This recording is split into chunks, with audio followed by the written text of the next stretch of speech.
2025 Sabarimala സ്വർണ്ണക്കൊള്ളക്കേസിൽ Thiruvithamkoor Devaswom board മുൻ president PS Prashant 4ാം പ്രതി. പ്രശാന്തിനെതിരെ criminal ഗൂഢാലോചനയ്ക്ക് തെളിവുണ്ടെന്ന SIT നിയമപരമായി മുന്നോട്ടു പോകുമെന്നാണ് PS പ്രശാന്തിന്റെ പ്രതികരണം. SIT നൽകിയ സമഗ്ര റിപ്പോർട്ടിന്റെ അടിസ്ഥാനത്തിലാണ് ഹൈക്കോടതി ദേവസ്വം ബെഞ്ച് ഇടക്കാല ഉത്തരവ് പുറപ്പെടുവിച്ചത്. 2025 സ്വർണ്ണക്കൊള്ളക്കേസിൽ മുൻ Devaswom board president PS Prashanth അടക്കം 7 പേരുടെ പങ്ക് വ്യക്തമായി തെളിഞ്ഞതായി SIT അറിയിച്ചു.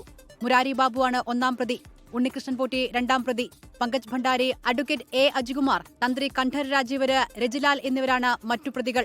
2019 സ്വർണ്ണമോഷണം മറച്ചുവയ്ക്കാനാണ് 2023 വീണ്ടും സ്വർണം പൂശാൻ എന്ന പേരിൽ ദ്വാരപാലകരെ ചെന്നൈയിലേക്ക് കൊണ്ടുപോകാൻ തീരുമാനിച്ചത്.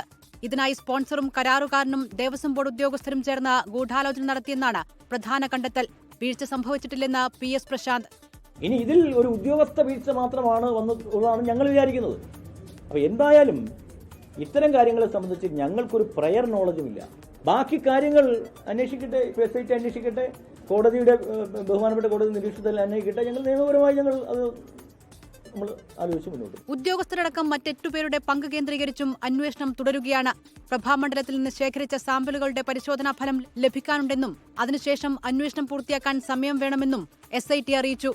അന്വേഷണം വേഗത്തിൽ പൂർത്തിയാക്കാൻ ഹൈക്കോടതി നിർദ്ദേശം നൽകി. കേസ് അടുത്ത മാസം 20-ന് വീണ്ടും പരിഗണിക്കും. 24 കൊച്ചി.